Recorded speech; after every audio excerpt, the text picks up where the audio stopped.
पुणी थे आपको लर्न विथ अभी को स्वागत करुच्ची। तो आज का थंबनेल देखि तो आपण मैंने जानी जाइए जे आज आम सोशल साइंस स्टार्ट करछे। सोशल साइंस रो कौन ना स्टोन एज क्या स्टार्ट कर पे स्टोन एज रो पार्ट वन रे स्टोन एज पढ़ा, सेकेंड रे आम वैदिक एज पढ़ा, तापर थर्ड रे आम कौन ना मेडिएवल पढ़ा। तीन टा वीडियो रे आम ये जिनटा को साथ देवा। आ सिटी एग्जाम पाई यही तीन टा जिनस बहुत बहुत इंपोर्टेंट क्वेश्चन आसी थाए। तो देखूँ तो मु आपण एक नोट भी नहीं आसी पूरा आपण मैंने चाहिए या लिखिपारे तासह मु आपण मानी नहीं आसी कौन ना गोटे बढ़िया जिनस नहीं आसी। तो देखूँ से हूँ कौन ना आपण मैंने तो जानते जे यार स्टोन एज पूरा नोट बा माइंड मैप जोटा कि आपण मान बहुत बहुत हेल्पफुल हम। तो फास्ट चलते आम ओडिया पढ़ी ना मुझे आपन को माइंड मैप्रे मुझे बुझे देवी। बुझीगला पिला माने। तो चलतु वीडियो को लेट न करके आम स्टार्ट करी नेबा। तो कौन थिला रे कौन कही ना आम पढ़वा आज स्टोन एज बुझीगला कि नहीं। तो आपण मैंने चाहिए या लिखिपारे देखु आज को प्राय स्टोन एज कहले कौन रे आम पढ़ुचे कौन आम जाने ना पिला माने जे आम फास्ट कौन ना नृ बानर बानर आदिम मनीष उत्पत्ति होते। तो देखो से जिन लिखाई कौन ना आज को प्राय 15 लाख वर्ष तले वन मनीष सदृश 9 बानर आदिम मानवर उत्पत्ति होता। तो मैंने जान लो केबे होता रे ना 15 लाख वर्ष तले बुझीपार पिला माने।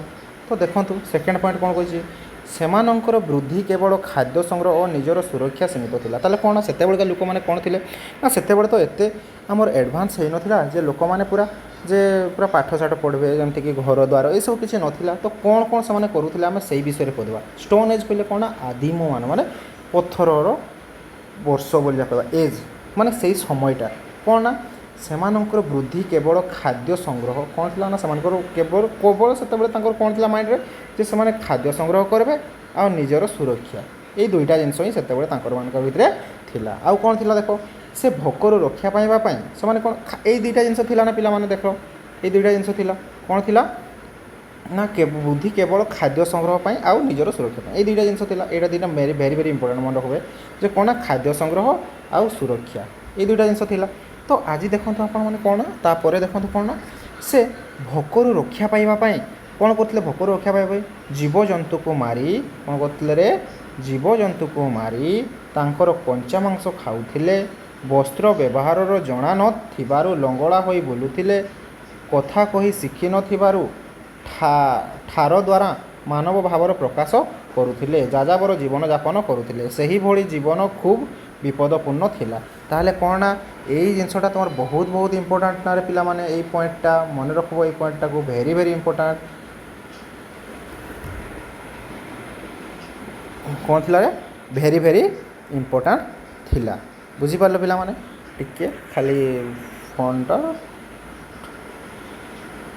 हाँ एबे ठीक है देख कौन थिला ना से भोकर रक्षा पाइबापी जीवजंतु को मारी ताहार कंचा मांस खाऊथिले वस्त्रर व्यवहार जना नथिबारु लंगड़ा होई बुलुथिले कथा कही शिखि नथिबारु ठार द्वारा माने ठारा ठारी हुअंती ये सब जिनस तो जानिछ ये सब जिनसटा खातार लिखिपारे आपण मैंने। तापर देखो नेक्स्ट पॉइंट कौन कहला ना आपण मैंने जानिछ ना स्टोन एज को तीन भाग में विभक्त कराई कौन कौन रे एठी देइछि देखंतु माइंड मैप रे कौन ना कौन अछि देखंतु कौन ना पैलियोलिथिक मेजोलिथिक आउ नियोलिथिक कौन ना पुरातन एटा हला सबुठु पुरातन सबुठु पुराना तापरे तापरे मध्यम तापरे कौन ना नुआ बुझीगला कि नहीं। तो देखंतु एई गला क्रमे निजर सुरक्षा पाई से पत्थर को व्यवहार कला कौन ना स्टोन एज कौन पाई नाम होइछि रे ना से माने किछि तांकर किछि काम पाई कौन ना पत्थर को व्यवहार करथिबे काको व्यवहार करथिबे रे पत्थर को व्यवहार करछंती हां कि नहीं। पत्थर को व्यवहार कला पत्थर थिला तार सबु दुनिया व्यवहार जिनिस कौन थिला ना पत्थरटा तांकर कौन थिला रे सबु दुनिया व्यवहार से जिनसटा से व्यवहार करथिले तेणु कि से युग को कौन बोली कहा जाता प्रस्तर युग जो युगटा को कहूँ कौन ना पिलियोलिथिक बोली इंग्लिश रे कहा जाए। प्रस्तर तैयारी हाथ हथियार व्यवहार को नहीं ए युग को दुई भाग में विभक्त कराइला। ताले कौन रे से दुई भाग में विभक्त कराइला कौन कौन देखा आम ए कौन कौन भाग में विभक्त कराइला। गोटे थिला कौन ना मुझे कहली पुरातन प्रस्तर युग कह पिलियोलिथिक एज कौन कह पिलियोलिथिक ପିଲିଓଲିଥିକ୍ ଆଉ ନୂତନ କହିଲେ କ'ଣଟା ନିଓଲିଥିକ୍। ବୁଝିଗଲା ପିଲିଓଲିଥିକ୍ ଆଉ ନିଓଲିଥିକ୍ ବୁଝିପାରିଲେ ପିଲାମାନେ ପିଲିଓଲିଥିକ୍ ଆଉ ନିଓଲିଥିକ୍। ପିଲିଓଲିଥିକ୍ କହିଲେ କ'ଣ ପୁରାତନ ଯୁଗ। ତାହେଲେ ଦେଖ ପିଲିଓଲିଥିକ୍ ସମୟରେ କ'ଣ ହେଉଥିଲା ତାଙ୍କର ପୁରାତନ ପ୍ରସ୍ତର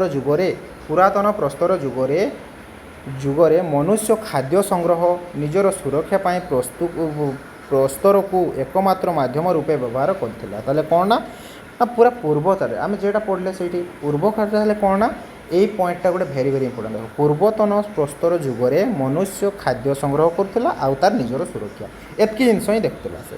ଆଉ କ'ଣ କରୁଥିଲା ନା ଦେଖନ୍ତୁ ଏଇଠି କ'ଣ ଅଛି ନା ଅସ୍ତ୍ରଶସ୍ତ୍ରକୁ ଚିକଣ ଓ ସୁନ୍ଦର ନଥିଲା। ତାହେଲେ ତାଙ୍କର ଅସ୍ତ୍ରଶସ୍ତ୍ର ବିଷୟରେ ସୁନ୍ଦର ଆଉ ଚିକଣ ଥିଲା କି ନା କ'ଣ ନା ପଥରକୁ ସେମାନେ ବ୍ୟବହାର କରୁଥିଲେ। ତେଣୁକି ଆମେ ତାକୁ ଷ୍ଟୋନ୍ ଏଜ୍ ବୋଲି କହୁଛେ। ପଥର ଗୁଡ଼ା ଚିକଣ ଥିଲା କି ନା ସେତେବେଳେ ସେମାନେ ସେହିସବୁ ଜିନିଷ ଜାଣିନଥିଲେ। ବୁଝିହେଲା କି ନାହିଁ।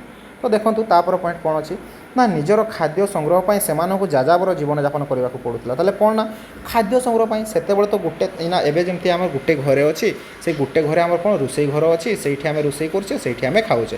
କିନ୍ତୁ ସେତେବେଳେ ତ ସେମିତି ନଥିଲା। ସେମାନେ କ'ଣ ନା ଗୋଟେ ଜାଗାରେ ଫଳ ଅଛି ସେଇଠି ଫଳ ଖାଇସାରିଲା ପରେ ଆଉ ଗୋଟେ ଜାଗାରେ ଫଳ ଖୋଜିବା ପାଇଁ ଯିବେ। ବୁଝିହେଲା କି ନାହିଁ। ଯାଯାବର ଜୀବନଯାପନ କହିଲେ ବୁଝିପାରୁଛ ନା ମାନେ ଗୋଟିଏ ଜାଗାରେ ସେମାନେ ସ୍ଥାୟୀ ହେଇକି ରହିପାରିବେ ନାହିଁ। ସେମାନେ କ'ଣ ନା ବିଭିନ୍ନ ସ୍ଥାନକୁ ବୁଲି ଖାଦ୍ୟ ସଂଗ୍ରହ କରିବାକୁ ପଡ଼ୁଥିଲା। ବୁଝି ହେଉଛି ନା ପିଲାମାନେ। ଏଇଟା ହେଉଛି କ'ଣ ନା ପିଲିଓଲିଥିକ୍ ଏଜ୍ରେ।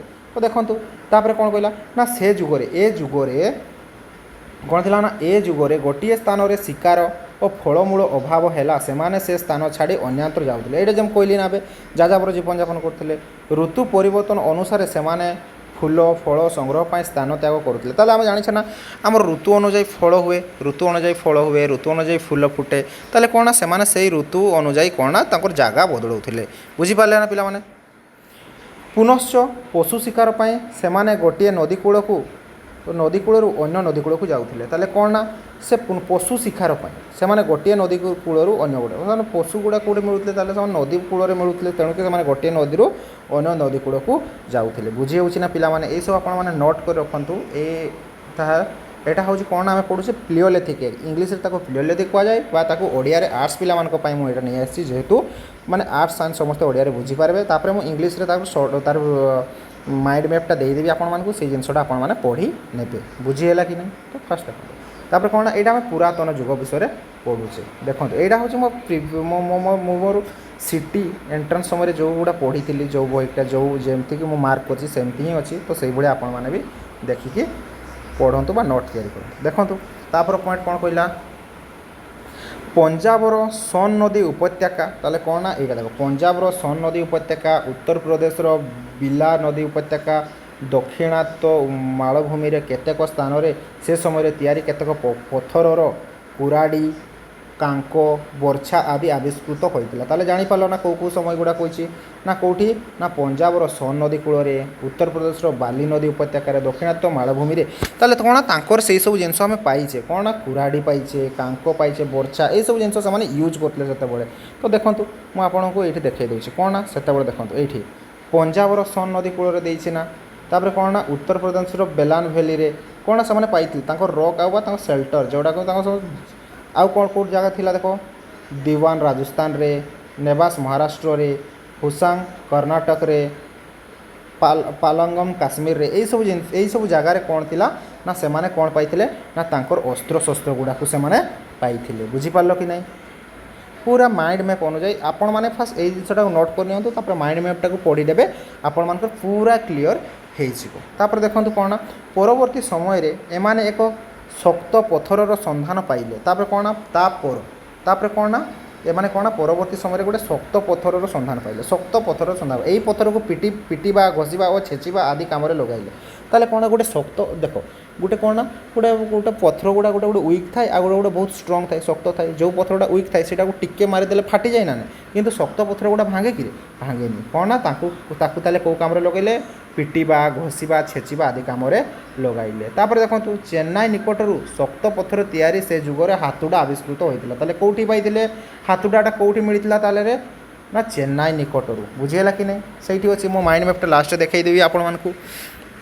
ତାପରେ ଦେଖନ୍ତୁ କ'ଣ ଥିଲା ନା କାଳକ୍ରମେ ଟିକେ ରହିଯାଆନ୍ତୁ। ହଁ ତାପରେ ଦେଖନ୍ତୁ କ'ଣ ନା ତାପରେ କ'ଣ ଏଇ ପଏଣ୍ଟଟା ଦେଖନ୍ତୁ कालक्रमे सेमाने शीत और खरार रक्षा पाइबा शरीर को आवृत करिबारु पशु चमड़ा बा गछर बकल को वस्त्र रूपे व्यवहार करने को शिखिले ताले कौन रे ना जिते बड़े से कौन ना शीत शीत आ खरार रक्षा पाइबा से कौन ताले शिखिले ना पशु चमड़ा गछर बकल को वस्त्र रूपे व्यवहार कर शिखिले से सब शिखी शिखी आसिक आम आज कौन आम आज ड्रेस पिंधे ट्रेडिशनल ड्रेस पिंधे फैंसी ड्रेस पिंध कि ना वस्त्र रूपे व्यवहार करने को शिखिले जीवजंतु को आक्रमण निजक रक्षा पाइबा गछर करड़ और पहाड़र प्राकृतिक गुंफार आश्रय ने यहाँ गोटे देखो ताले कौन से घर आमर जमी घरे रोचे ना ना कौन पाई ना जीवजंतुर आशंका वर्षापाई हाँ कि नहीं खरापाई आम घर अच्छी से तो घर तैयारी जान ना घर कौन जान ना तो से कौट रोते ना प्राकृतिक गुंफा जंगल कौन थाए गुंफा थाए ना नहीं से गुंफार रोते ताले कौन थी रे ए जुगरे प्रथमे मनुष्य पथर सहित पथर घसी निआ बाहर देखला ताले कौ जुगरे एटा पिलियोलिथिक एज पुरातन प्रस्तर जुगरे ताले कौन थी रे ना से पथर पथर घसी निआ बाहर देखिले है कि नहीं पथर पथर घसी निआ जलिले ना नहीं से निआ गछ और पत्र और डाल को पड़ी पाउंस करदेवा से देखिले ताले कौन से पथर पथर घसिले तापर कौन से निआरे गछर पत्र गुड़ा जंगल पड़ी थाए ना आ डाल गुड़ा कौन होगा पोड़ी पाउंस होगला से सही कौशल अवलंबन कर निआ बाहर कर व्यवहार कले ताले जान ना से केमती निआ बाहर कले ताले आमे माने जानिछे जे कौन पथर पथर को घसिकी से लोक मैंने कौन ना निआ व्यवहार करुथिले ताले से कौन जानले रे ना से खाद्य पाई ताले पशुपक्षी मान को मारुथिले हाँ कि नहीं खाद्य पाई ताले कौन पशुपक्षी मान को मारुथिले रहिबा पाई ताले प्राकृतिक गुंफार तैयारी कले निज सुरक्षा पाई आ कौन ना निआर व्यवहार भी मध्य सेतेबेले से शिखिगले ताले कौन थिला देखंतु तापरे निआर व्यवहार तार जीवन शैली परिवर्तन आनिला ताले कौन निआर व्यवहार जब आसला तांकर जीवन में टिके टिके परिवर्तन घटिला तापर देखंतु निआ द्वारा से निजको शीत दाउर रक्षा कला ताले कौन निआ द्वारा कौन कले शीत दाउर रक्षा कले निआर आलोक साहाय्य निजर हिंस्र जंतु आक्रमण को रक्षा कला पंचा मांस खाइबा परिवर्ते मांस को पोड़ी खाइले देखंतु ताले कौन से निआर व्यवहार पर से कौन कले ना से कंचा मांस खाउथिले ना से कंचा मांस न खाइकी से कौन पोड़ी पोड़ी खाइबा शिखिले आम ए कौन तेल मसला ना खाऊे कि ना ताले कौन ताले सेतेबेले लोक ताले केमती खाउथिले देखुलो ना कौन कंचा मांस खाउथिले तापर कौन निआर व्यवहार पर से पोड़ीबा शिखिले तापर देखंतु दक्षिणात्य ताले कौन आमर दक्षिण अंचल दक्षिण केडारे पूर्व पश्चिम उत्तर दक्षिण दक्षिण कहले कौन आमर तोड़पटे ये जो कौन श्रीलंका है से पटे है कि सही साइड जोटा आमर भारत मानचित्र देखो भारत मानचित्र कौटा ये टाइप भारत मानचित्र अच्छी ना ना ये टाइप अच्छी ताले कौन यहाँ ईस्ट वेस्ट नॉर्थ साउथ दक्षिण कहले सॉरी यही ऊपर जगह यही ऊपर जगार कौन कले देखो नॉर्थ साइड रे ताले कौन है दक्षिण रे केतेक गुंफारे जमी थिबा पाउंसरू अनुमान करा जाय जे से जुगरे लोक माने निमार व्यवहार जानिथिले ताले आमे केमती जानले ना सेही अंचल रे गुंफा गुडी करे कौन पाउंसर अनुमान कराइतला तेणु कि से जुगर लोक माने निआर व्यवहार जानिथिले बोली हमको आमे जानि पारले बुझी पारले ताले पिला माने तापर कौन देखंतु पुरातन प्रस्तर जुगरे एटा कौन प्लियोलिथिक एज पड़ुचे है प्लियोलिथिक एज सरीनी प्लियोलिथिक पुरातन प्रस्तर जुगरे मनुष्य माने चित्र करवा जानी थिबार जना जाए ताले कौन पुरातन से प्लियोलिथिक एज रे कौन लोक माने कौन ना आमे जानिछे जे कौन सेतेबेले लोक माने कौन शिखिथिले ना चित्र आंकिबा शिखिले कौन केमती देखंतु फ्रांस स्पेन इटाली और जर्मनी विभिन्न गुंफा पहाड़ रे विभिन्न पशुपक्षी बलगारेन शिकार धबमान बणमईसी इत्यादि चित्रमान देखा मिली ताले कौन से आम कौन जाने ना से चित्र आंकिबा केमती शिखिले बोली आम जानले ना से लोक मैंने कौन करते ना ये जिनस से कौन गुंफारे तैयारी करते तेणु कि आम जानले जे कौन ना सहीटा कौन रे ना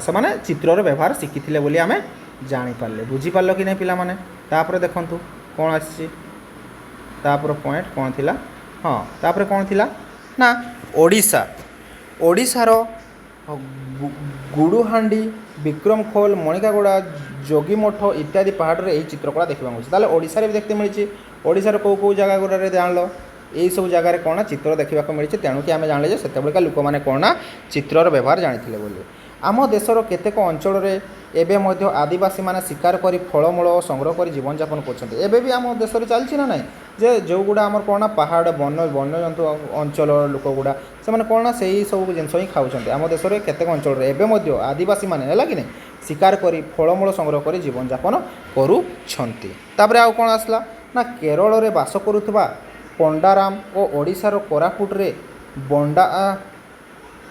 ବଣ୍ଡା ଜାତିର ଆଦିବାସୀମାନେ ସେହି ପୁରାତନ ସଂସ୍କୃତି ନେଇ ଏବେ ମଧ୍ୟ ବଞ୍ଚିଛନ୍ତି। ତାହେଲେ କେଉଁ ଜାଗାରେ ଜାଣ ଏଇଟା ଭେରି ଭେରି ଇମ୍ପୋର୍ଟାଣ୍ଟ ପଚାରିଦେବ ଯେ ଏବେ ବି ସେ ଲୋକମାନେ କ'ଣ ନା ଫଳମୂଳ ଆଉ ଶିକାର କରି ବଞ୍ଚୁଛନ୍ତି। କେଉଁ ଜାଗାର ନା କେରଳର ବା ପଣ୍ଡାରାମ ଆଉ ଓଡ଼ିଶାର କୋରାପୁଟର ବଣ୍ଡା ଜାତିର ଲୋକମାନେ। ବୁଝିପାରିଲ କି ନାହିଁ ଏଇ ଜିନିଷଟା? ତାହେଲେ ଟିକେ ଇମ୍ପୋର୍ଟାଣ୍ଟ ଏଇ ଜିନିଷଟାକୁ ଟିକେ ମାର୍କ କରିନେବ ପିଲାମାନେ ହେଲା। ଏସବୁ ଜିନିଷ ମୁଁ ପଢ଼ିଛି ତେଣୁକି ଏସବୁ ଜିନିଷ ମୁଁ ମାର୍କ କରିକି ରଖିଛି। ବୁଝିହେଲା କି ନାହିଁ? ଯେଉଁ ସବୁଗୁଡ଼ା ମୁଁ ମାର୍କ କରିଛି ସେ ସବୁଗୁଡ଼ା ଇମ୍ପୋର୍ଟାଣ୍ଟ ଟିକେ ଅନେଇଦେବ ବା ନିଜ ଖାତାରେ ଟିକେ ଲେଖିନେବ। କ'ଣ ନା ତାପରେ ଦେଖନ୍ତୁ ହଜାର ହଜାର ବର୍ଷ ଯାଯାବର ଜୀବନଯାପନ କଲା ପରେ ମନୁଷ୍ୟ ସ୍ଥାୟୀ ଭାବରେ ବସବାସ କରିବାକୁ ଆରମ୍ଭ କଲା। ତାହେଲେ କ'ଣ ନା ହଜାର ହଜାର ବର୍ଷ ଯାଯାବର ଜୀବନଯାପନ କରିସାରିଲା ପରେ ମନୁଷ୍ୟ ତାର କ'ଣ ନା ସ୍ଥାୟୀ ଭାବରେ ବସବାସ କରିବାକୁ ଆରମ୍ଭ କଲା। ସେ ମାଟି ମଞ୍ଜି ଭିତରେ ପୋତି ହୋଇ ଗଜା ହୋଇ ପାଣି ପାଇ ଗଛରେ ପରିଣତ ହେବାର ଲକ୍ଷ୍ୟ କରି କୃଷି କରିବାର ଆରମ୍ଭ କଲେ। କ'ଣ ନା ତାହେଲେ ନା ସେତେବେଳେ ଲୋକମାନେ ତାହେଲେ କୃଷି ବି ଜାଣିଲେ। କେମିତି ଜାଣିଲେ ନା ଆମେ କ'ଣରେ ମଞ୍ଜିଟା ଯଦି ମାଟି ଭିତରେ ପୋତି ଦେବା ଆଉ ସେଠି ଗଜା ହେଇକି ବାହାରେ ନା ନାହିଁ, ପୁଣି ପାଣି ପାଇଲେ ସେଇଟା ଗଛରେ ପରିଣତ ହୋଇଯାଏ। ଏହିସବୁ ଲକ୍ଷ୍ୟ କରି କୃଷି କାର୍ଯ୍ୟ ଆରମ୍ଭ ସେମାନେ କଲେ। ଆଉ ତାକୁ ଆଉ ଯାଯାବର ଜୀବନଯାପନ କରିବାକୁ ପଡ଼ିଲା ନାହିଁ। ତାହେଲେ କ'ଣ ସେମାନେ ଯେହେତୁ କୃଷି କାର୍ଯ୍ୟ ଶିଖିଗଲେ ସେମାନେ ଆଉ କ'ଣ କରିବେ ନା ଯାଯାବର ଜୀବନଯାପନ କରିବେ କି ନା ଗୋଟେ ଜାଗାରେ ହିଁ ରହିବେ, ଗୋଟେ ଜାଗାରେ ହିଁ ତାଙ୍କୁ ଖାଦ୍ୟ ମିଳିଯିବ। ତାହେଲେ ସେମାନେ କ'ଣ ପାଇଁ ଅଲଗା ଜାଗାକୁ ଯିବେନି ନା। କାଳକ୍ରମେ ସେ ନଦୀକୂଳମାନଙ୍କରେ କୁଡ଼ିଆ କରି ବସବାସ କରିବାକୁ ଆରମ୍ଭ କଲେ। ତାପରେ କ'ଣ ନା ସେମାନେ ଘର କରିବା ବି ଶିଖିଗଲେ। କ'ଣ ନା ଜାଣିଗଲେ ତାହେଲେ ସେମାନେ ଯାଯାବର ଜୀବନଯାପନକୁ ଛାଡ଼ିକି ତାହେଲେ ଚାଷ କରିବାକୁ ଲାଗିଲେ। ଆଉ କ'ଣରେ କୁଡ଼ିଆ କରି ବସବାସ କରିବାକୁ ଲାଗିଲେ। କୁଡ଼ିଆ କହିଲେ ଜାଣିପାରୁଛ ନା ପିଲାମାନେ ଏଇ ଛୋଟିଆ ଛୋଟିଆ ଘର ଯେଉଁ ଆମର ବନା ହେଇଥାଏ। କେଉଁଥିରେ ବନା ହେଇଥାଏ? ଏଇ ଯେଉଁ ଆମର ଗଛର କାଠ ପତ୍ର ଏଇସବୁ ଜିନିଷ ଡାଳରେ ତିଆରି ହେଇଥାଏ ତାକୁ କୁଡ଼ିଆ ବୋଲି କୁହାଯାଏ। ପରବର୍ତ୍ତୀ ସମୟରେ ସେ ଧାନ ପନିପରିବା ଫଳ ଚାଷ କରି ଶିଖିଲେ। ସେମାନଙ୍କୁ ନୂତନ ପ୍ରସ୍ତୁର ଯୁଗ କୁହାଗଲା। ତାହେଲେ ଏଇଠୁ ଆମର କ'ଣ ଷ୍ଟାର୍ଟ ହେଲା ରେ? ନୂତନ ପ୍ରସ୍ତୁର ଯୁଗ ଷ୍ଟାର୍ଟ ହେଲା। କେଉଁଠି? ଏଇଠି। ନୂତନ ପ୍ରସ୍ତୁର ଯୁଗ କହିଲେ କ'ଣ? ନିଓଲିଥିକ୍ ଏଜ୍। କ'ଣ ନା ନିଓଲିଥିକ୍ ଏଜ୍। ବୁଝିହେଲା କି ନାହିଁ? ଇଂଲିଶରେ ତାକୁ ନିଓଲିଥିକ୍ ଏଜ୍ ବୋଲି କୁହାଯାଏ। ଓଡ଼ିଆରେ ତାକୁ କ'ଣ ବୋଲି କୁହାଯାଏ? ଓଡ଼ିଆରେ ତାକୁ କୁହାଯାଏ ନୂତନ ପ୍ରସ୍ତର ଯୁଗ। ବୁଝିପାରିଲେ କି ନାହିଁ? ତାହେଲେ ନୂତନ ପ୍ରସ୍ତର ଯୁଗରେ କ'ଣ ଶିଖିଲେ ନା ସେମାନେ ଚାଷ କରି ଶିଖିଲେ, ଘର କରି ଶିଖିଲେ। ତାପରେ କ'ଣ ଚାଷ କରୁଥିଲେ ସେତେବେଳେ ଲୋକମାନେ? ତାହେଲେ ଧାନ ଚାଷ କରୁଥିଲେ, ପରିବା ଚାଷ କରୁଥିଲେ ଆଉ ଫଳ ଚାଷ କରୁଥିଲେ। ବୁଝିହେଲା? ତାପରେ ଦେଖନ୍ତୁ ତାହେଲେ ଏବେ କେଉଁ ଯୁଗକୁ ଆମେ ପଢ଼ିଲେ? ନିଓଲିଥିକ୍ ନୂତନ ପ୍ରସ୍ତୁର ଯୁଗକୁ ଆମେ ପଢ଼ୁଛେ। ବୁଝିହେଲା କି ନାହିଁ? ତାପରେ ଦେଖନ୍ତୁ କୃଷି କାର୍ଯ୍ୟରେ ସାହାଯ୍ୟ କରିବା ପାଇଁ କ'ଣ ନା କୃଷି କାର୍ଯ୍ୟରେ ସାହାଯ୍ୟ କରିବା ପାଇଁ ଏ ଯୁଗର ମନୁଷ୍ୟ ପଶୁପାଳନ ଆରମ୍ଭ କଲା। ତାହେଲେ କ'ଣ କଲାରେ ନା କୃଷି କାର୍ଯ୍ୟ ସାହାଯ୍ୟ କରିବା ପାଇଁ ସେ ଯୁଗରେ ପଶୁପାଳନ କଲେ।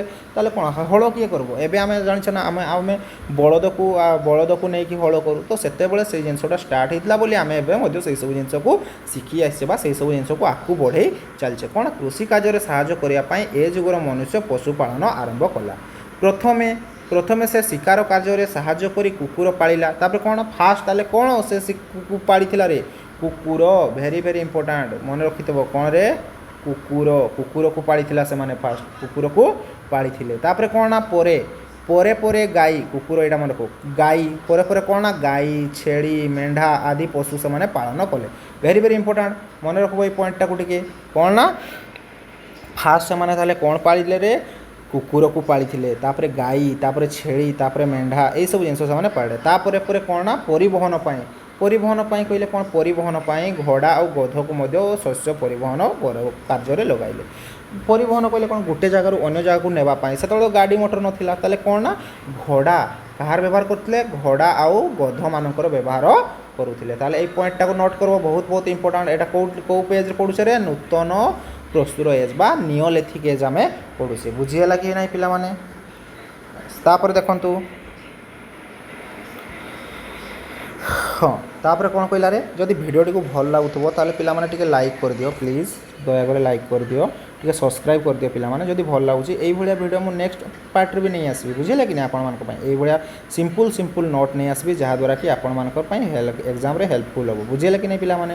ତ ଆପଣମାନେ ସବସ୍କ୍ରାଇବ୍ କରିନିଅନ୍ତୁ ଆଉ ଲାଇକ୍ କରିଦିଅନ୍ତୁ ପ୍ଲିଜ୍, ଦୟାକରି ଟିକେ ଭିଡ଼ିଓଟା ଯଦି ଭଲ ଲାଗିଥିବ ତାହେଲେ ଟିକେ ଲାଇକ୍ କରିଦିଅନ୍ତୁ, ବୁଝିଲେ କି ନାହିଁ। ତ ଦେଖନ୍ତୁ ତାପରେ କ'ଣ ଆସିଲା ନା ପଶୁପାଳନ ଦ୍ୱାରା ସେମାନଙ୍କୁ ଠାରୁ କ୍ଷୀର ମାଂସ ପାଇଲେ, ତାହେଲେ କ'ଣ ପଶୁପାଳନ କଲାପରେ ଗାଈ ପାଖରୁ କ'ଣ ପାଇବେ, କ୍ଷୀର ପାଇବେ ନା ନାହିଁ। ଗାଈ ପାଖରୁ କ୍ଷୀର ପାଇଲେ, ମାଂସ ପାଇଲେ, ପଶୁ ଚମଡ଼ା ପାଇଲେ, ମେଣ୍ଢା ପାଇଲେ, ଲୋମରେ ପୋଷକ ତିଆରି କଲେ। ତା ଆଉ କ'ଣ ପାଇଲେ ନା ସେମାନେ ପଶୁ ଚମଡ଼ାକୁ ବ୍ୟବହାର କରି ଶିଖିଲେ। କାହାକୁ ଶିଖିଲେ, ପଶୁ ଚମଡ଼ା ବ୍ୟବହାର କରି ଶିଖିଲେ। ଏଇଟା କ'ଣ ନା ନିଓଲିଥିକ୍ ଏଜ୍ ପଡ଼ୁଛି, ହେଲା କି ନାହିଁ। ତାପରେ ମେଣ୍ଢା ଲୋମରେ ପୋଷକ ତିଆରି କଲା। ଏଇସବୁ ଜିନିଷ ବାସ୍ ତୁମେ ନୋଟ୍ କରି ଲେଖିନିଅ।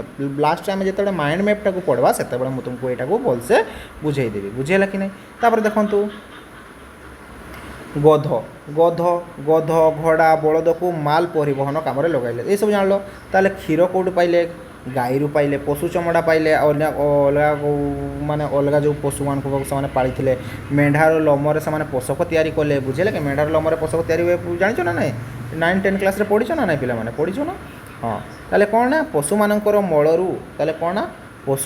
ମଳକୁ ଜମିରେ ସାର ରୂପେ ବ୍ୟବହାର କଲେ। ଆମେ ବି ଏବେ ମଧ୍ୟ କରୁଛେ ନା ନାହିଁ, ଆମେ ଗୋବର ବା ଖତକୁ ଆମେ ଏବେ କ'ଣ କରୁଛେ ରେ, ଏବେ ଆମେ ଚାଷ ଜମିରେ ଦେଉଛେ ନା ନାହିଁ, ସାର ରୂପେ ବ୍ୟବହାର କରୁଛେ। ତ ସେତେବେଳେ ବି ଲୋକମାନେ କ'ଣ ନା ପଶୁମାନଙ୍କର ମଳକୁ ସାର ରୂପେ ବ୍ୟବହାର କରୁଥିଲେ। ଏଇଟା କେଉଁ ଏଜ୍ରେ, ନିଓଲିଥିକ୍ ଏଜ୍, ମନେ ରଖିବ ହେଲା। ନିଓଲିଥିକ୍ ଏଜ୍ ଆମର ଷ୍ଟାର୍ଟ ହେଇଛି। ପରବର୍ତ୍ତୀ ସମୟରେ ଚକର ବ୍ୟବହାର ନୂତନ ପ୍ରସ୍ତର ଯୁଗର ମନୁଷ୍ୟମାନଙ୍କ ଜୀବନର ବିରାଟ ପରିବର୍ତ୍ତନ ଆଣିଲା। ତାପରେ କ'ଣ ନା ସେମାନେ ଚକର ବି ବ୍ୟବହାର ଶିଖିଗଲେ, କ'ଣ ନା ଚକର ବି ବ୍ୟବହାର ଶିଖିଗଲେ କେଉଁଠି, ନୂତନ ପ୍ରସ୍ତର ଲୋକମାନେ। ତାପରେ ତାଙ୍କ ଜୀବନକୁ କ'ଣ ପରିବର୍ତ୍ତନ ଆଣିଲା, କ'ଣ ପରିବର୍ତ୍ତନ ଆଣିଲା ଦେଖିବା ଆମେ, ହଁ କି ନାହିଁ।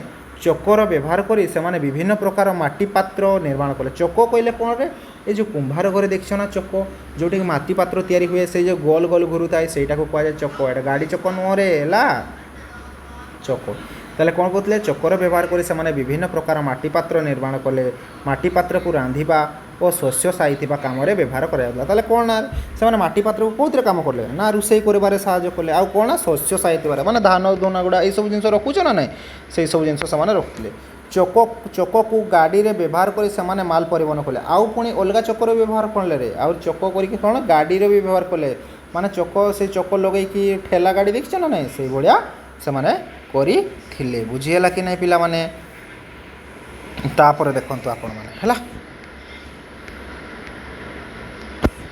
ହଁ ତାପରେ ଦେଖନ୍ତୁ କ'ଣ କହିଲା ରେ, ହଁ ପରବର୍ତ୍ତୀ ସମୟରେ ସେମାନେ ଚକକୁ ବ୍ୟବହାର କରି ତନ୍ତ ପ୍ରସ୍ତୁତ କରି ସୂତା କଟା ଓ ଲୁଗା ବୁଣା କଲେ। ଆଉ ଥରେ କ'ଣ ନା ସେଇ ଚକରେ ଦେଖିଛ ନା ଗାନ୍ଧିଜୀଙ୍କ ଫଟୋରେ ଦେଖିଥିବ, ସେ ଗୋଟେ ଗୋଲ ଗୋଲ ଅରଖ ଭଳିଆ ଘୁରେଇ ସୂତା କାଟୁଥିଲେ ନାହିଁ, ସେଇ କାମ ବି ସେମାନେ ଶିଖି ଯାଇଥିଲେ ନୂତନ ଯୁଗରେ, ହେଲା ବା ନିଓଲିଥିକ୍ ଏଜ୍ରେ। ନୂତନ ପ୍ରସ୍ତର ଯୁଗରେ ଲୋକମାନେ ବ୍ୟବହାର କରୁଥିବା ଅସ୍ତ୍ରଶସ୍ତ୍ର ଗୁଡ଼ିକ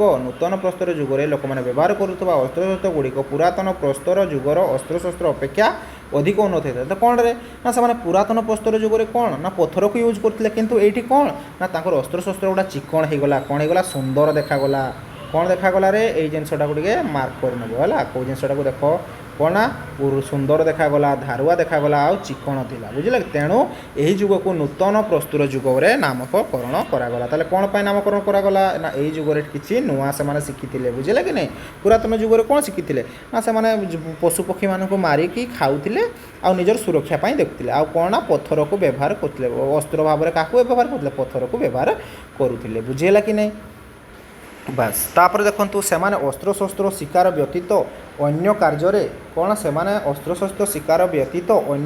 ବ୍ୟବହୃତ ହେବାକୁ ସୂଚନା ମିଳିଲେ। ତାହେଲେ କ'ଣ ଅସ୍ତ୍ରଶସ୍ତ୍ରର ଶିକାର ବ୍ୟତୀତ ଅନ୍ୟ କାର୍ଯ୍ୟରେ ବି ମଧ୍ୟ ବ୍ୟବହାର କଲେ, ବୁଝିହେଲା କି ନାହିଁ। କ'ଣ ଦେଖ, ପଥର ଓ ଅସ୍ଥିର କଣ୍ଟା ବେଣ୍ଟ ଲଗା ଅସ୍ତ୍ରଶସ୍ତ୍ର, ବାଉଁଶର ଧନୁ, ପାତିଆର ଗୁଣ, ହାଡ଼ରେ ତିଆରି ଛୁଞ୍ଚି ସେମାନେ ବ୍ୟବହାର କଲେ। କ'ଣ ପଥର ଓ ଅସ୍ଥିର ମାନେ ହାଡ଼ରୁ ବି ସେମାନେ କ'ଣ ତିଆରି କରୁଥିଲେ ନା ଅସ୍ତ୍ରଶସ୍ତ୍ର, ହେଲା।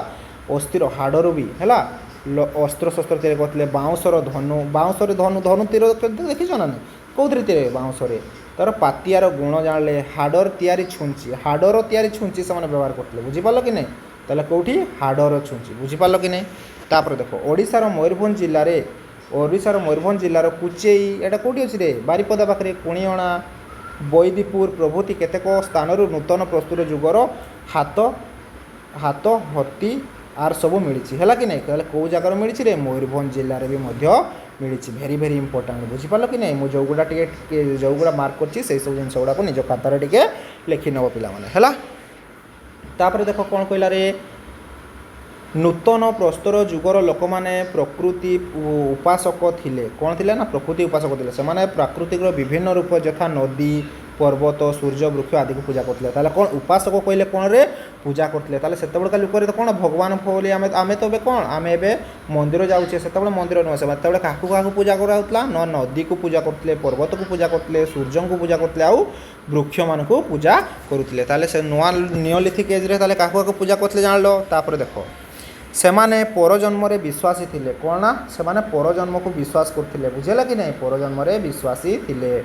व्यक्ति मरीगले से व्यवहार करुवा खाद्य द्रव्य हाथ हथियार ता सहित पति दौले ताले कौन ना गोटे लोक जो मरी जाऊला से कौन ता सागर कौन खाद्य द्रव्य भी दौले आउ हाथ हथियार सब पति दौले से पुड़ू नथिले रे से कौन पति दौले बुझेला कि नहीं तापर देखो समयर परिवर्तन सहित यही जुगर लोक मैंने गोष्ठी और दलगत जीवन यापन कले ताले कौन है ना एमती समय समय क्रमे से माने कौन ना गोटे गाँ हिसाब से रहिले गोष्ठी होकर रहिले एका जगार दलगत होकर जीवन यापन कले निज निज दल मध्य जन को दलपति रूपे बाछी तांकर निर्देश चलिले आम एबे कौन ना आमर गाँ रहीना हेड किए सरपंच बोली कहते सेतेबेले सेमती तांको दलर गोटे जन को दलपति बाछिले से दलपति जहाँ कहब ता कथा मानिकी से चलिए एहीपरि समय सहित ताल दे मनुष्य सभ्यता द्वार देश को पहुँचला कौटी पहुँचले ताले द्वार देश को पहुँचले देखंतु ताले नूतन भारतर नूतन प्रस्तर युग विलंब आरंभ होइथिला बोली अनुमान करे ताले कौन ना नूतन युग को से नूतन युगटा टिके लेट्रे आरंभ होइथिला बोली कहला दक्षिण भारत और पूर्व भारत में नूतन प्रस्तर युग उत्तर भारत को विलंबित करी आरंभ होइथिला बोली कहा जाए है कि नहीं तो यह सब जिन तो आम जाने तापर यहाँ देख यही समय व्यवहृत हाथ हथियार गुड़िक से अस्त्रशस्त्र गुड़िक कौन थिला ना चिकण थिला सुंदर थिला आउ धारुआ थिला पशु मानकर हाड़े अस्त्रशस्त्र निर्माण करा जाउथिला बेंट थिबा अस्त्रशस्त्र व्यवहार कराला टिके बेंट थी ये बेंट थाए ना ना ये टिके बेंट थी ये अस्त्रशस्त्र व्यवहार करते बुझेगा कि नहीं ताले ये जिनटा भी टे इम्पोर्टेंट से कौन करते सॉरी कटिगला टिके खाली रही जाऊँ पे हाँ यही समय व्यवहृत हथियार गुड़िक चिकण और सुंदर धारुआ थिला पशु मानक हाड़े अस्त्रशस्त्र निर्माण करा जाउथला है जान लो सब जिनस तापर देखु लास्ट पेज आउ टिके अच्छी पिला माने आउ टिके है यही सब जिन पढ़ीदे तुम मान कौन ना तुम मैंने मन रही सब जिन को नोट कर यहाँ बहुत बहुत इंपोर्टेंट पूरा सिटी ओरिएंटेड बुझीपाल कि नहीं मुझे जोड़ा पढ़ी जोड़ा पढ़ी मुझे पाई से सब जिन गुड़ाक मुझे आपको जन दिया बुझेगा कि नहीं तो जो भिडियो को भल लगे तो प्लीज दयाकोरी पे लाइक कर दिंतु सब्सक्राइब कर दिंतु प्लीज प्लीज दयाकोरी है विभिन्न माटी पात्र तैयारी करबा सेमानंकर एक वृत्ति थिला ताले कोन माटी पात्र तैयारी करबा तांकर गोटे वृत्ति थिला हला कि नहीं हमर एबना जेमति कोन चाष करबा गोटे वृत्ति हां कि नहीं सेमाने खाद्य शस्त्र पीवा पानी पशु मानकर क्षीर साइति रखिबा हला खाद्य रांधिबा पाई माटी पात्र व्यवहार करते ताले माटी पात्र व्यवहार जानलो ए सब जिंस हला कि नहीं तापर कौन से प्रथमे हाथ में माटी पात्र तैयारी करते ताले कौन हाथ में से माटी पात्र तैयारी करते परे कुंभार चकटा कहली ना ना से सब जिनटा कि आउ थे से रिपीट कर लिखिदे बुझेगा कि नहीं पॉइंटा को तुम स्किप कर पार है ये पॉइंटा को लिखवा दरकार ना तापर देखु हाँ यहाँ टिके मन रख है से कौन से जो माटी पात्र जो तैयारी करते ना सेगुड़ी से सुंदर सुंदर करी चिकण चिकण चित्र तैयारी करते है से माटी पात्र देखो ना चित्र कराई था टिके हाँ कि नहीं से सब जिन करते जिनटा टे भेरी मन रखब टे है यहाँ पचारि दिए परीक्षा बुझीपाल कि नहीं तापर देख क्रमे नूतन प्रस्तर जुगरे बा नियोलिथिक एज रे शेष भाग एक विराट परिवर्तन आसला ताले कौन तार नूतन भाग कौन टिके चेंज आसला कौन चेंज आसला जानबा से माने धातुर व्यवहार जानले ताले कौन पत्थर को से व्यवहार करते तापर धातु ताले कौनटा फास्ट मनुष्य प्रथमे कौ धातु व्यवहार करता रे तंबा धातु बहुत बहुत इंपोर्टेंट क्वेश्चन भेरी भेरी इंपोर्टेंट क्वेश्चन तुम परीक्षा पाई कौन एटा को बहुत बहुत मार्क कर रखबो हला कौन ना से माने तंबा कौन रे तंबा धातुर व्यवहारटा को शिखिथिले कौन तंबा धातु को बुझी पारलो कि नहीं तापर देखो कौन आसला तंबा सहित कौन ना टीण और दस्ता मिसाई ब्रोंज और कंसा धातु तैयारी कले यहाँ पचारिदेव जे कंसा धातु क्या मिसई तैयारी हुए क्या ना टीण आउ दस्ता को मिसिके कौन हुए ना कंसा धातु तैयारी हुए बुझीपार तो तापर देखो ए जुगरे पथर और धातुर व्यवहार होइथिबार एही जुग को कौन ना तम्र एटा पचारिदेव एही जुगरे पथर और धातुर व्यवहार होइथिबार जुग को कौन बोली कहा जाए ना तम्र प्रस्तर जुग मध्य कहा जाए बुझीपार कि नहीं। हाँ तापर ये सब जिन मैं तुमको नोट रे तैयारी कर जो माइंड मैप रे पढ़ाई दूसरी आस माइंड मैप रे मु तुमको ये सब जिन बुझे दूसरी ताले आमर ये कौन होगा ना आमर स्टोन एजटा कम्प्लीट हो गला बुझे कि नहीं। ये देख माइंड मैप यहाँ हूँ फॉर्मर सार को माइंड मैपटा जोटा कि मुझे पढ़ी मु डाउनलोड मारिक रखी पिलाने आपण टिके देखा जाऊन टिके एडजस्ट करने है। तो देखो आमर कौन थी ना स्टोन एज थी स्टोन एज को कौन बोले 3टा भाग विभक्त कर एक्चुअली ओडिया तुम कौन मेजोलिथिकटा देनी ये मुझे कहीदे है पिलियोलिथिक एज आउ कौन थी नियोलिथिक एज है ये जिनस थी तो कौन थी ना देख पिलियोलिथिक एजटा को फास्ट आम पढ़वा है पिलियोलिथिक एज तो कौन थी ना पिलियोलिथिक एज सॉरी टिके खाली हाँ यहाँ पिलियोलिथिक एज आम यहाँ पूरा पिलियोलिथिक एज को पुणी 3 भाग विभक्त कराइला कौन ना यार्ली पिलियोलिथिक यार्ली पिलियोलिथिक मिडिल पिलियोलिथिक और अपर पिलियोलिथिक ये 3टा जिन जान ताले देखो यार्ली पिलियोलिथिक आम जान ना पंजाब सोना ठारे उत्तर प्रदेश बेन भैली ठारे है राजस्थान दीवाना ठारे महाराष्ट्र नवेन्स ठारे आ कर्णाटक फुंगिस ठारे काश्मीर पहलग्राम ठारे आउ महाराष्ट्र पटना ठारे ये सब जगह आम कौन अस्त्र शस्त्र व्यवहार आम केव आउ रॉक स्टीलर बा पाई ये सब जिन आम पाई ये सब जगह गुड़ा ना कहुई है कि नहीं। तापर कौन ना ये फास्ट ये जो आम पिलियोलिथिक एज कौन ना फास्ट ऑस्ट्रिच एग आम पाई है अंडा पाई कौन ना ऑस्ट्रिच एग पाई है। तापर मिडिल एज कौन आसला ना फ्लैग टेक्नोलोजी बा से कौन पत्थर को व्यवहार कर अस्त्र शस्त्र फ्लैग टेक्नोलोजी शिखले तापर हंटिंग एंड गैदरिंग फूड शिखले कौन करते ना हंटिंग को गैदरिंग फूड शिखी last phase of paleolithic appearing homo sapiens ये कौन ना होमोसेपियंस मान अपियरेन्स होता केबे होता यहाँ पचारिदेव कौन ना पिलियोलिथिक एज रे होमोसेपियंस मानकर भी कौन होता ना होता है उत्सव होता यहाँ गोटे साइड गुड़ा ना देती ये सब दरकार नहीं। तापर देखो मेजोलिथिक एज रे कौन कह है मेजोलिथिक एज रे आसी कौन ना क्लाइमेट चेंज आम कहले ना क्लाइमेट चेंज पढ़ले ना नहीं जे ऋतुर परिवर्तन अनुसार से कौन ना गोटे जगार अन्य जगह को जाऊे बुझेगा कि नहीं ऋतुर परिवर्तन अनुसार गोटे जगार अन्य जगह आउ कौन शिखले रे ना फायर आउ स्मॉल स्मॉल टूल रो व्यवहार शिखले फायर निआर व्यवहार से जानले आउ यही सब जिन कौन जिन यही सब जिन गोटे तार ये गुड़ा देसी साइड गुड़ा देसी एत सब दरकार ना सिटी है कि हायर ये सब दरकार। तापर देखो मेजोलिथिक नियोलिथिक जोटा कि भेरी भेरी इंपोर्टाट यहाँ है कौन नूतन प्रस्तर एज है ये कौन हुए बिकम प्रोड्यूसर से कौन ना चाष कर शिखले बिकम ऑन प्रॉपर्टी निजर कुड़िया घर तैयारी कर शिखले आउ कौन तैयारी करते ना आर्ट करते से चित्र तैयारी करते आउ कौन पोएट्री कहले कौन से जो माटी रे बनाऊले ना विभिन्न प्रकार जो पात्र बनाऊले आउ से कौ कलर दिया होता यहाँ गोटे बेरिया बहुत इंपोर्टाट है से पोट्री गुड़ा को कलर कौन थी ना ब्लैक आउ रेड कलर थिला कौन थिला ना पोट्री गुड़ा कौ कलर थिला ब्लैक आउ रेड कलर थिला बुझेगा कि नहीं है आउ एगुड़ा तार किसी साइट गुड़ा देसी जो गुड़ा आम मैंने पढ़ी ना है कि नहीं ये साइड गुड़ा किसी दरकार नहीं सिटी बुझेगा कि नहीं तुम मैंने एतकी कथा जान जदि तुमको क्या भी माइंड मैप दरकार क्या भी जदि माइंड मैप दरकार है कि नहीं तो वीडियो जदि भल लगी टे पिला माने प्लीज लाइक करदेवे लाइक टे कर दिंतु शेयर कर दिंतु निज सांग मान समस्ते हेल्पफुल हे आउ कौन करदेव टे सब्सक्राइब कर दियो पिला माने बहुत नुआ नुआ स्टार्ट करछि मु आपण माने जदि मोटिवेट करबे ताले मु आपण मान पई बढ़िया बढ़िया वीडियो आनी नेकी आसबी आपण मान पई हला कि नहीं तो कौन करदेव टे सब्सक्राइब करिकि बेल आइकन टाको टे दबाई देबे हला बुझीपारे पिलाने तो जहाँ भी नोट दरकार से माने मते मेसेज कर मेसेज नुह कमेंट करदे है कमेंट करदेला मुझे निहाती रिप्लाई देवी बा निहाती रिप्लाई देवी मु एपर्यंत गोटे लिंक माने कौन कहबी माने मो लिंक तैयारी करनी है गोटे मो व्हाट्सएप ग्रुप तैयारी करी भावुची है व्हाट्सएप ग्रुप तैयारी करी से आपण माने मेसेज करंतु आपण मान को कमेंट देखे मु केते जण कमेंट करछंती कमेंट देख साला परे मु आपण को नोट प्रोवाइड करदेवी ये जिनसटा जदि आपण पढ़ी जीव ना ये माइंड मैपटा जदि आपण माने ये जिनसटा को मन रखिदेबे एटा माइंड मैप माने कोन शॉर्ट नोट एटा हला शॉर्ट नोट ये जिनसटा रिवीजन करो परीक्षा रे बुझी पालो कि नहीं ये जिनसटा जदि आपण माने पाई जीव ताले आपण मानकर रिभाइज हो कौन हो ना रिविजन हो बुझीपार कि नहीं रिविजन हो तो पिलामाने रहिली जय जगन्नाथ धन्यवाद समस्त को समस्ते टिके लाइक शेयर आउ सब्सक्राइब कर देबे जय जगन्नाथ पिलामाने जय जगन्नाथ।